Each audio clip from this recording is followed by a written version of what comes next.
Hello, I'm Michael Burke.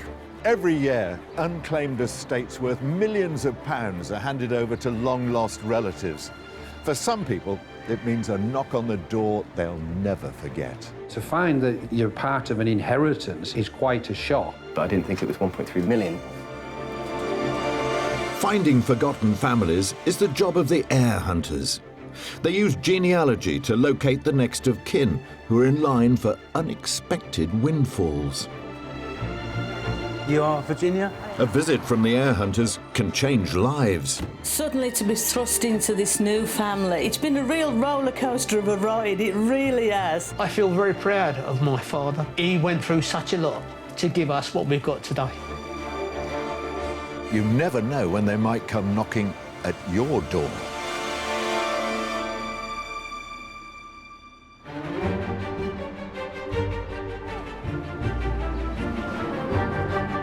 Today I'm at the offices of heir hunting firm Finders International, where the genealogical mind of the team is really being put to the test. A wrong decision could easily send them down the path to disappointment. Ever ready to set to on an heir hunting mission is case manager Camilla Price. Camilla, what can you tell me about this case?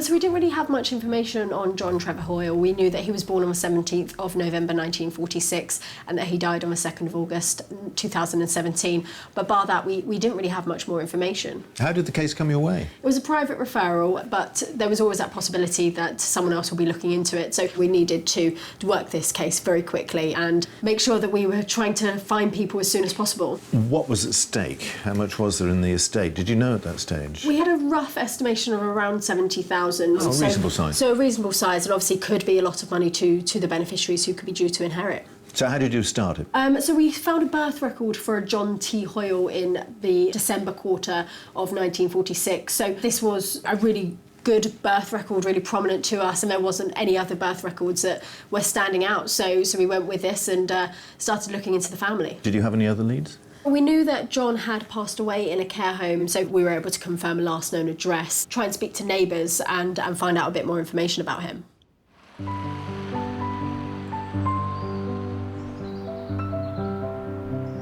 Dorothy Curry has a vivid memory of John Trevor, who was known to his friends only by his middle name, Trevor.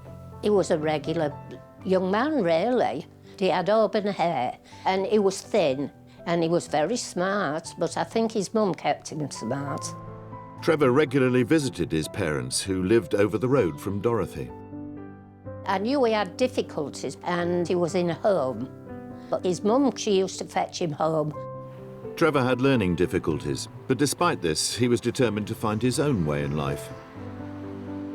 It didn't seem to affect him too much. His mum got him this job in a pub and he used to wash all glasses. They were very nice people as far as I was concerned. He just went about with either his mum or his dad. And they had a little dog and he used to take him for a walk. In the office, with little family information to go on, the team's first step in finding heirs to John Trevor Hoyle's £70,000 estate was to see if he'd been married or had any children. Well, we've looked for marriages. There's no marriages. Assuming Trevor had neither married nor had children, the team's next port of call is the online birth records, where they hope to find his parents. From here, they can see if he had any other siblings.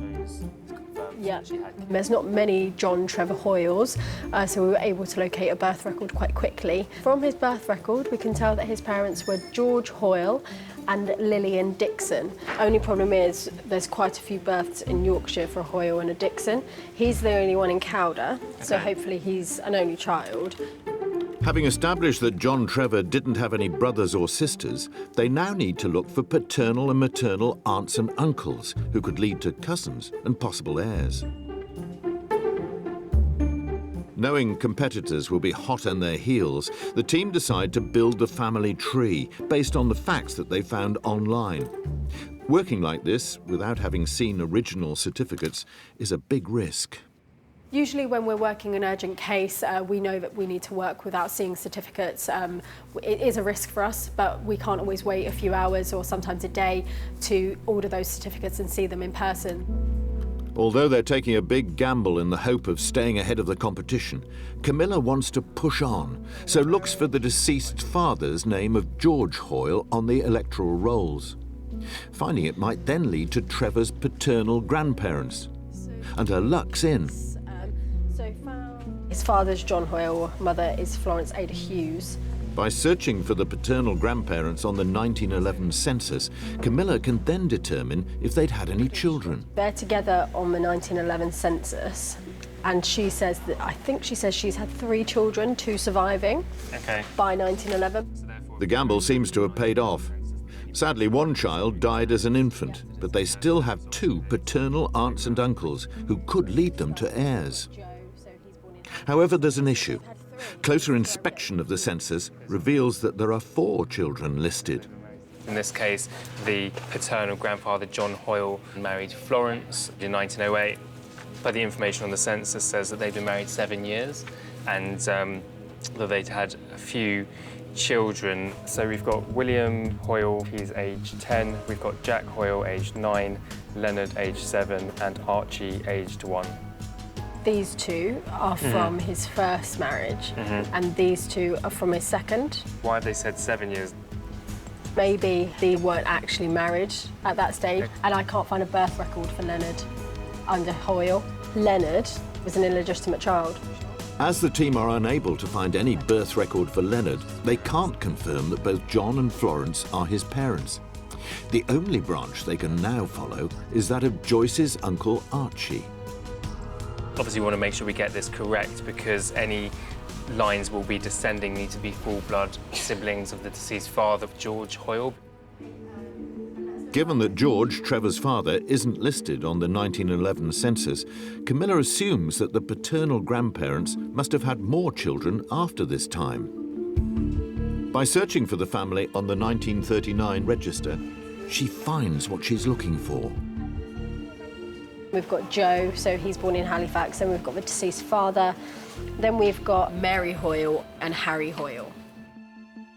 Having gone from 1 to 4 paternal aunts and uncles to research, the team are hopeful of a swift result. But Good thing for us is that they're relatively young, but aunts and uncles, so I'm pretty sure we'll find some cousins.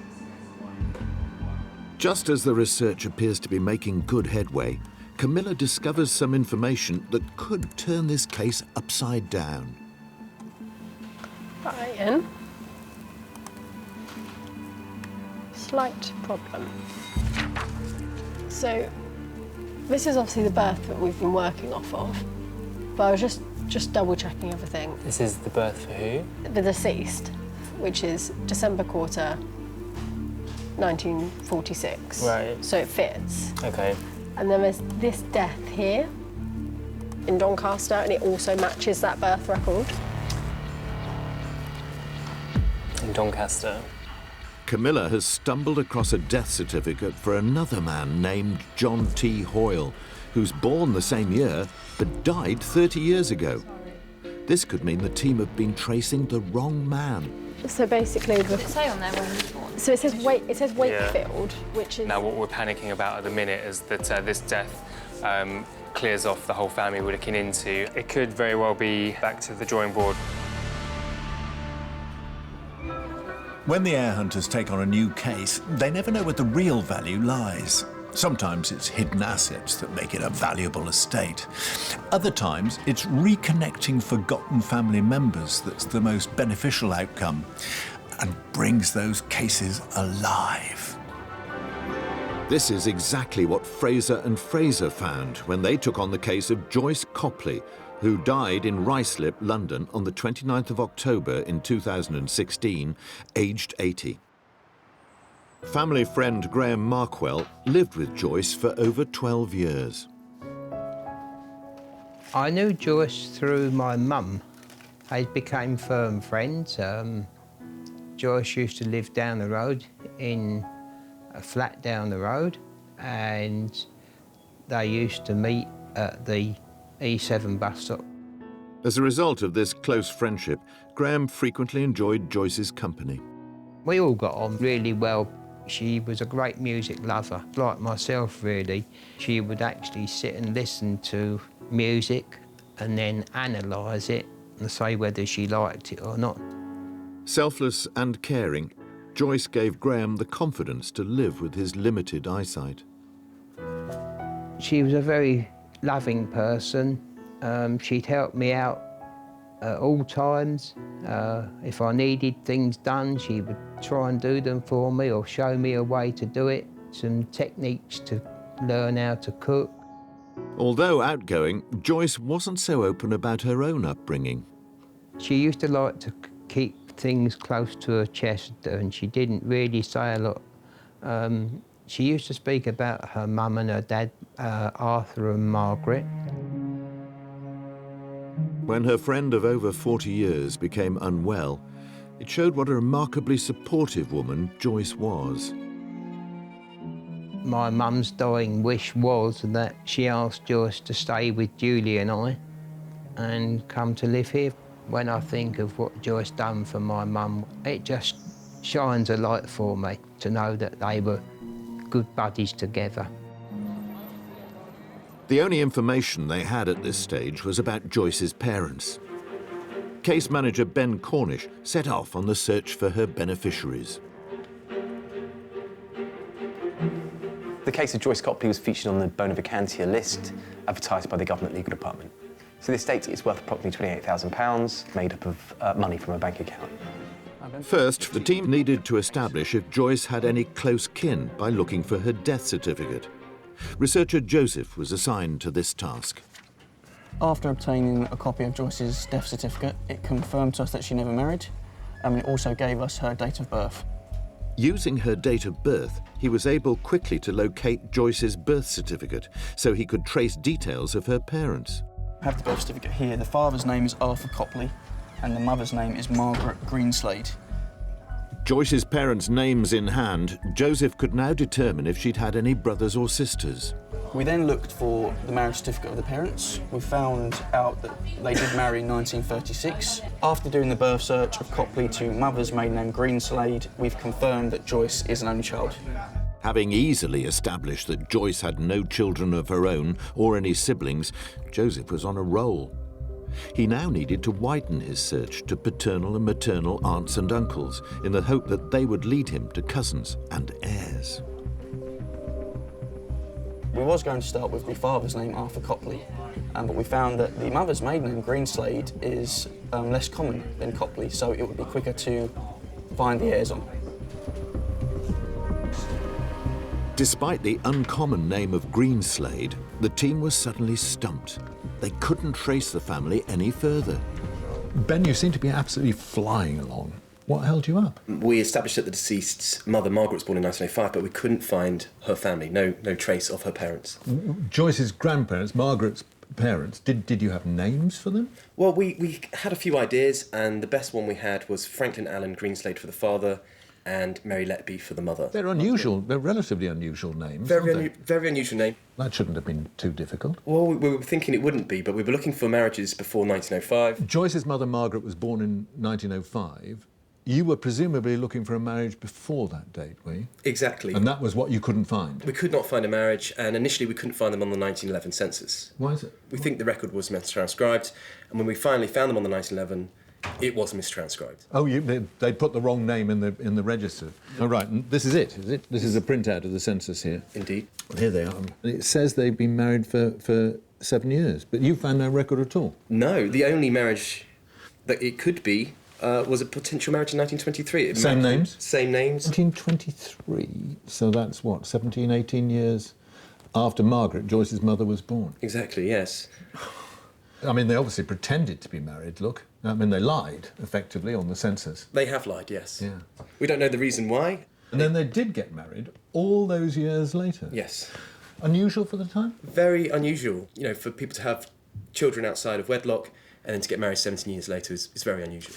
Getting back to the search for the heir, which is the point of this, there's not only Margaret, Joyce's mum, on here, but a brother for Margaret, Ernest, an uncle for Joyce, the deceased, you're there. You're on the track again. Exactly. There's definitely someone to find and see if he married and see if there's any descendants. Interesting to see how it pans out. So, while work was halted on the maternal Greenslade side of the family, researcher Joseph started to tackle Joyce's father Arthur's side of the family. We've obtained a copy of Arthur's birth certificate, and we found out that his parents' names are James Copley and Mary Ann Oakley. His parents married in 1894. Joseph was keen to find out if Joyce's paternal grandparents, James and Mary, had many other children besides her father Arthur. It was while searching through the 1911 census that Joseph discovered some fascinating facts about the deceased's grandfather, James Copley. It says on the 1911 census that we found that he is a travelling musician. What also added to that is that it says that he's totally blind from the age of 15. In fact, James Copley was actually a gifted musician who, in the 1870s, travelled all over the country performing music. This was an unusual career for anyone at this time, especially for someone who was blind.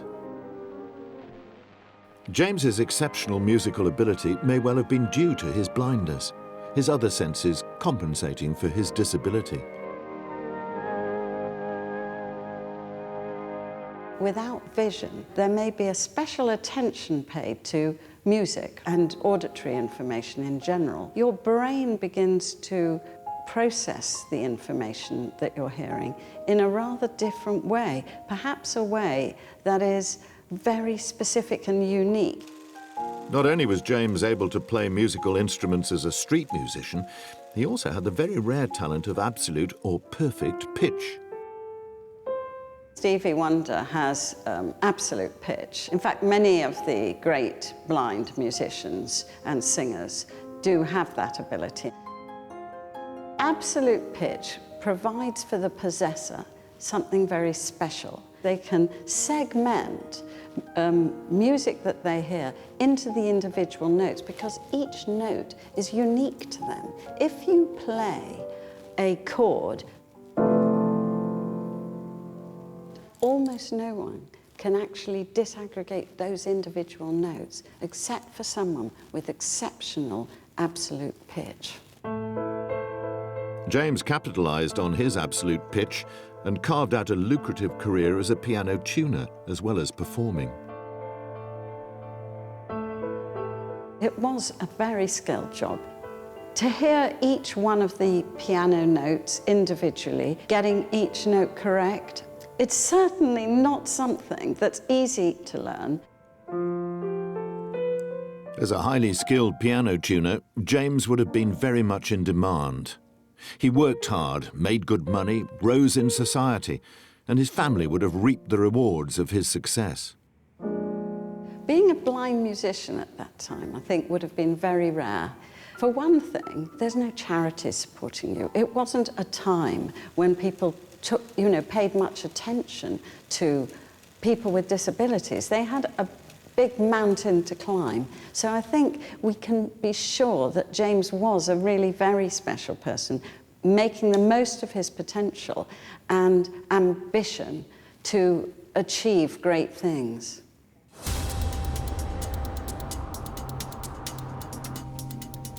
In the office, Joseph was working flat out and had turned to the 1911 census to establish whether Joyce's paternal grandparents had any children besides her father Arthur. It looked like his work was paying off. James Copley, the blind musician, and Mary Ann Oakley have had 9 children. Encouraged by the discovery of 8 paternal aunts and uncles, Joseph was confident that they would lead him to cousins of the deceased who'd be in line to inherit. However, as he worked his way across the tree, his hopes were dashed. After starting our research on this side, we found that 2 of the children have actually died very young. George dies when he's 6 years old, and Elizabeth dies when she's 20. The bad news didn't stop there. Mary Ann never marries and has no children, and the same with John. He also has no children. And suddenly the paternal side that promised so much was delivering very little, and the search for heirs was looking decidedly shaky. So our chances from finding cousins from all 8 possible siblings has now been reduced to 4. Every year in Britain, thousands of ordinary people get an unexpected knock on the door from heir hunters. Things like this don't happen all the time, do they? Over the years, the heir hunters have given fortunes to the heirs that they find. As well as the unexpected windfalls, they also reunite relatives. I have got relatives out there that I didn't know anything about. There are still hundreds of estates left unclaimed. Listen carefully for the names. If you recognise yours, then one of them could rightfully belong to you.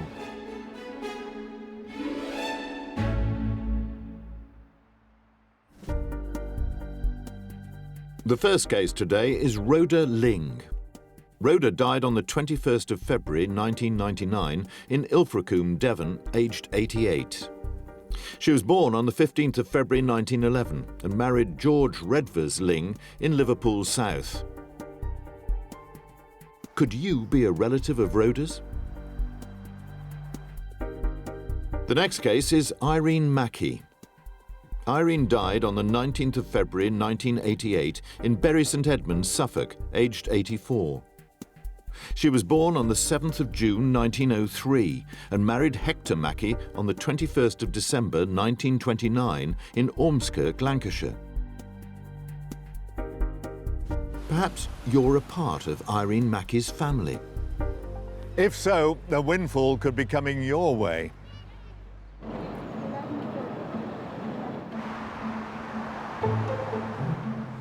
At Fraser and Fraser, case manager Ben Cornish and his team were searching for any living relatives of the late Joyce Copley, who died in Ruislip, London, in October 2016, leaving behind an estate of £28,000.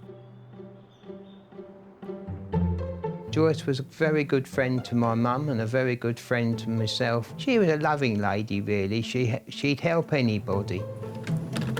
Joseph had discovered that Joyce's paternal grandparents had 9 children. In working his way across the family tree, he then found that half of these children had already died. Joseph was now hoping the remaining paternal aunts and uncles would lead him to the heirs he needed. When he looked into the tree of Joyce's uncle James Copley, it appeared there was new hope. We found from our research that James marries a Winifred Russell in 1921 in Poplar. Now, James does have 4 children. A search of the death records for these children revealed yet more bad news. But none of the 4 children have married or had any kids, so unfortunately that is the end of that line. After a succession of dead ends, and with only 3 lines left to follow, Ralph, Hetty and Henry, Joseph's search now began to look more positive. Hetty had married and had 3 children, 2 of whom had gone on to have their own children, and Henry had also married and had a child. So far, so good. The next line to research was paternal Uncle Ralph. He marries Violet M. Keats in 1920 in West Ham, and they have 1 daughter, Violet L. M. Copley. It was while Joseph searched for any living relatives of this Violet Copley who'd be in line to inherit that he discovered some sad information.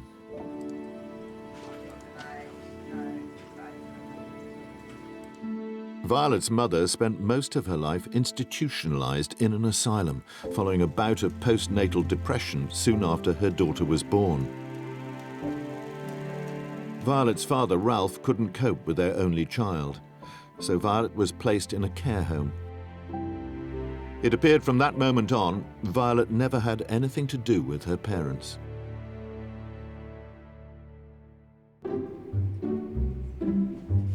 Through further research on Violet's line, Joseph was to uncover some good news. Violet went on to have a successful family life of her own and became the mother of 4 children. This news led the team to the breakthrough they needed. At last, they'd found an heir. Violet's daughter was found alive and well living in Devon. Kathleen Marshall is Joyce's cousin once removed. The news she was to become an heir was a complete shock. When I initially got the call, I was very surprised. The name Joyce Copley didn't mean anything to me. She grew up with very limited knowledge of her immediate family. Kathleen's always been curious about her mother's relatives. My mum didn't keep in touch with her parents because she was put into a home when she was quite young, and I don't think she ever forgave her father for that.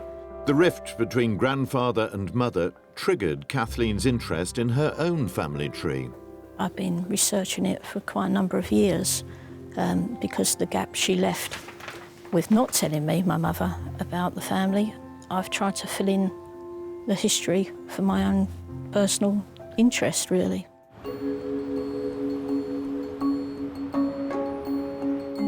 Today is a big day, as Kathleen will get to reconnect with the side of the family she was aware of for most of her life, but knew nothing about. Finally, she can put the pieces of the jigsaw together. I'm feeling very excited, but also nervous. I've never really met the Copley family before. I'm expecting to share photographs and information and to find out about the people that I'm related to. Kathleen is meeting up with Joyce's other heirs, cousins Patricia Haynes and Karen Taylor. It'd be really nice to meet her and see how she interacts into the family. Also joining Kathleen is her cousin once removed, heir Teresa Copley. I feel really excited, anxious, nervous. I've been a bit tearful, all of it wrapped into one. It's a big moment for everyone as they get to know each other and try to learn more about their benefactor, Joyce. It's exciting. Hello. Hello there, how are you? All right, nice to meet you. Cheers, little light mate. Yeah. Oh, nice to meet you. Nice to see you. I'm Teresa. Oh, Teresa, you're tall. You're right. Did you ever meet Joyce? No, did you? No, I didn't even know anything about Joyce. Looking through the family photos, they were keen to see if they could identify Joyce. This is the one I think could be Joyce. What, the little one? Yeah, I'm not sure. And that would be Arthur and Margaret with her then. Oh, is it Margaret? Yeah, her mother's name was Margaret. Oh, was it? We know what Joyce's mum and dad done. No. I found something online that one was a bow maker, an Arthur Copley. A bow maker? Bow maker. I don't know if it's the same Arthur Copley or not. Yeah. Worked in a musical shop in London. Today I've found a lot more about the family tree than I had any idea of. Yeah, there's quite a lot that Kathleen knows. She's brought a lot to the table. In fact, it was while gathering her own memorabilia to share that Teresa found a fascinating family heirloom. I found this brown silver pocket watch I think belonged to James Copley because he's the only blind person in the family. For Patricia, Kathleen had finally shed light on why she never got to meet her cousin. Because my mum was so young, she couldn't live with Ralph because in them days, you know, a young girl on her own. Finding out about her side of the family and, you know, how she was brought up, it's been great for her to be able to put some storyline to the side of the family that she didn't know. Not only was this a great outcome for the heirs, but also for Fraser and Fraser too. So, having researched Joyce's family, we have 10 heirs in total, 8 from the paternal family and 2 from the maternal.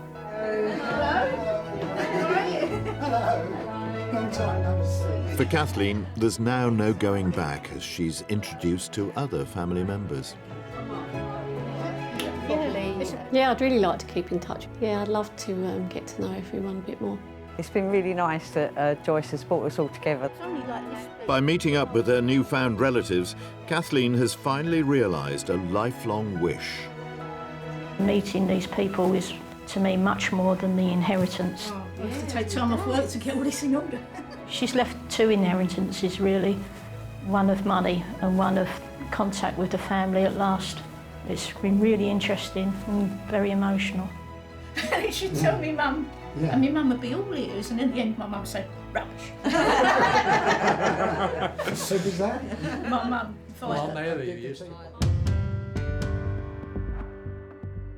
her. At Finders International, Ryan Gregory and his team were searching for the living relatives of John Trevor Hoyle, who passed away in Pontefract, Yorkshire, on the 2nd of August 2017, aged 70. John, known as Trevor, had lived in long-term care for most of his life. However, he regularly visited his parents. All I can remember was this tall, thin boy who used to come to our house. And they always used to take him out. He never went out on his own. In the office, the team had made a startling discovery that perhaps they were working the wrong man's family tree after they'd found another John T. Hoyle who died over 30 years ago. Camilla, what made you think you were barking up the wrong family tree? We came across a death record for a John T. Hoyle, born 1946, and this was about 30 years ago now, this death record. So, and your John T. Hoyle had only just died. So we were really confused as to where this death record was coming from, because it was matching that birth that we had found earlier in the day. All we were left with was questions, really. And how did you answer those questions? We needed to do an adoption search. There was always that possibility that John Trevor Hoyle was adopted. We don't have access to those records immediately. We have to go and physically search for those records, so they're not accessible online. And if we weren't finding his birth record through our searches, then we had to make sure that that search was done immediately. So you did a search for adopted children. What did you find? We came across this record here, which seems to match with everything we're looking for. Well, first of all, it's not John Trevor Hoyle, John T. Hoyle. It's down there as Trevor John. But yes, he is being adopted by John Henry Hoyle in the 19th of February, 1948. So in that time space, do you think this is the real one? We always knew that John Trevor or Trevor John used both names. So when we saw this, we immediately thought it does look right. But all the work you've done so far has been actually completely wasted. Unfortunately so, the family tree of the John T. Hoyle that we were previously looking into is now a completely different Hoyle family. How does the fact that he was adopted complicate matters? I mean, who would be his heirs? His birth family or his adoptive family? It would always be the adopted family. When you're adopted into a family, and therefore they become your legal guardians, and therefore you would inherit from them and they would inherit from you. Now they had John Trevor's adoption certificate, the team were confident they had the correct family. So they searched for his adoptive parents to find out if they had any other children who would be in line to inherit. We've been able to pinpoint a marriage for his parents. We now know that John Henry Hoyle married Gwendolyn Lillian Perkins in 1944. There's no other birth children to that marriage. There'd been a long delay in their hunt for heirs, so the team really needed to crack on with their search for aunts, uncles and cousins. If I can leave you to check out the maternal side. Okay. I'm just going to see if I can find out who John was. Yep. By referring back to and finding John Trevor Hoyle on the 1939 register, Ryan was able to find details of Trevor's adoptive paternal grandparents. He was living with his mother at that time, which is great. Her name was Lilius. So using that, I can then find John's parents. These are the paternal grandparents. This was Thomas Hoyle and Lilius Hopwood. They married in 1902. Finding them on the 1911 census, Ryan looks for any children, and finally, luck is on his side. They had had John's brother and sister. They were Edith Hoyle and Samuel Hoyle. If Trevor's paternal Aunt Edith or Uncle Samuel had gone on to have children of their own, then these would be the heirs that Ryan was looking for. Using the indexes we had available to us in England, we knew that Samuel married Vera Halfacre in 1938, and they did have a son. However, Edith's line was looking less promising. Could use her date of birth along with the name Edith, search for any records with varying surnames. She married James Meach in 1963. With James, she didn't have any children. Edith had an interesting career. She worked for an organisation which changed public perception of disability, guide dogs. It was during the First World War that dogs were first shown to be a big help for the blind. Guide dogs actually started as a result of one of the doctors in the First World War who left his dog with a person who had lost their sight. Just a couple of days later, noted the fact that the dog, even though it were only on a lead, was actually guiding the person who had lost their vision. This radical idea wasn't well received at the time. The culture where the public are concerned, was in fact that dogs should not be worked. And guide dog training during that very early stage was actually seen as potentially cruel. And society didn't seem to think there was much that could be done for blind people. That if a person had been blinded in the war, that they would be perceived as helpless and would need immense help from either their family or their friends. Here's a reminder of the helplessness of the blind without a guide dog, utterly dependent on others to steer them clear of danger. In 1941, guide dogs opened their first training school at Edmondscott Manor in Warwickshire. As matron, Trevor's Aunt Edith would have managed the courses as well as encouraged the building of a rapport between the students and their dogs. Training with a guide dog was never easy. Talking to the individuals, giving them and enabling them to develop that confidence that is required to, in turn, develop that fantastic working partnership. By the 1960s, the success of guide dogs seemed to signal a positive change in society's attitude. Training dogs to guide the blind, which was originally frowned upon, was now being celebrated. They would see a dog working on a day-to-day basis. They would realise that a dog can in fact enhance and enable a person with a disability, with sight loss, to actually live a full and independent life. Today, Guide Dogs is the world's largest breeder and trainer of working dogs, and since its conception has helped over 29,000 people to achieve life-changing independence. So Edith would have seen immense change around the thoughts and the views where disability was concerned. When you actually see the difference that a guide dog makes to an individual, it is absolutely amazing. It is life transforming. In the office, Ryan had found that Trevor's paternal Aunt Edith had married James Meach, aged 60, so he researched the marriage indexes to see if she'd been married previously. At last, Ryan came up trumps in his hunt for heirs. Edith married John W. Holgate in 1935. Edith and John had, we believe, 2 children. Ryan tried to track down these 2 paternal cousins who'd be in line to inherit. So Camilla focused on the maternal side of the family. Using Trevor's mother's birth certificate, Camilla establishes details of his maternal grandparents, Walter G.W. Perkins and Jane Prohl. Walter G.W. Perkins is the maternal grandfather. We're just trying to pinpoint them on a 1939 register. By locating the maternal grandparents, Camilla could next work out if, aside from Trevor's mother, Gwendolyn, they'd had any further children. And it's here that she gets the breakthrough that she's after.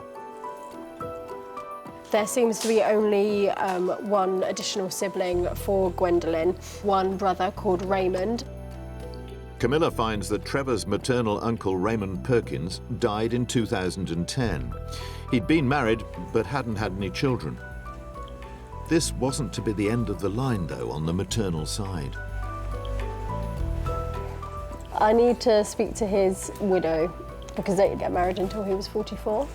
If Raymond had children prior to this marriage, they or their children would be heirs to Trevor's estate. The quickest way to find out is for Camilla to make a call. Did Raymond have any children of his own? Oh, OK, a son and a daughter. And they were his only 2 children? OK, thank you for your time. Thank you, bye. At last, good news. It sounds like there's going to be heirs on that There's definitely going to be a cousin. OK. In fact, further research into Raymond's daughter, Gloria Skevington, reveals that although she died in 2008, she did in fact have children who'd be in line to inherit. The team have finally found the heirs that they're looking for. This maternal cousin had 4 children, so we're just, at the minute, just contacting the 4 children to notify them of their entitlement to this estate. After a very shaky start, the team were now certain that they'd found the right family. However, they had to reach them before the competition. So, wasting no time, Ryan dispatches a team of travelling researchers to pay them a face-to-face visit.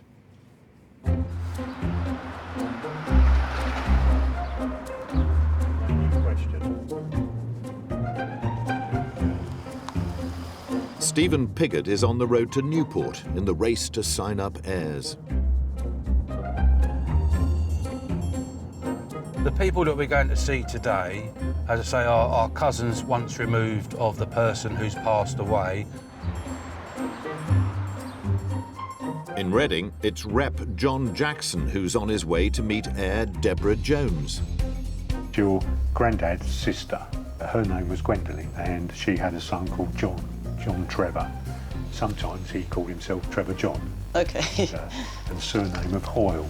Hoyle. You know that? Have you ever heard No, that name not in the at all. family? No. He would have been your mother's cousin.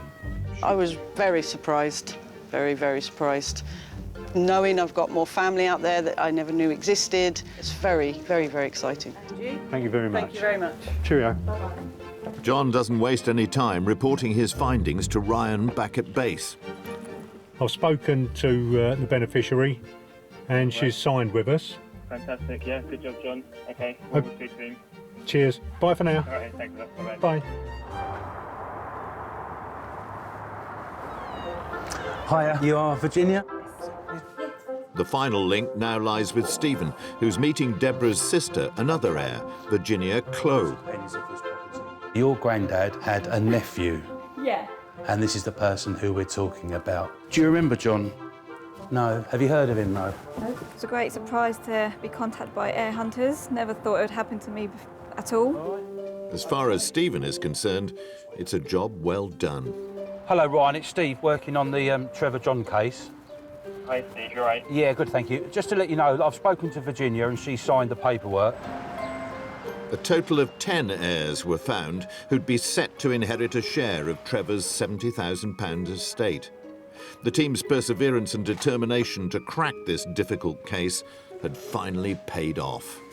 I think we, having worked a completely wrong family, we've hit a few obstacles along the way, but we've overcome them. We've got the information that we need. So yeah, it's a big relief. As for Trevor's cousins Deborah Jones and Virginia Clow, it's been a knock at the door they'll never forget. Don't ever think it'll happen to you. And it did, and it's good. I'm definitely going to find out about the family history on both mum's and my dad's side. It'd be nice to know where I actually came from properly. What a complicated case John Trevor Hoyle's turned out to be. Tricky family tree to work on right at the outset, and then that adoption certificate, which ultimately rewrote the research and uncovered the heirs. So, another case completed. What next for the heir hunters? Well, maybe it could be you getting an unexpected knock on the door. Until next time, goodbye.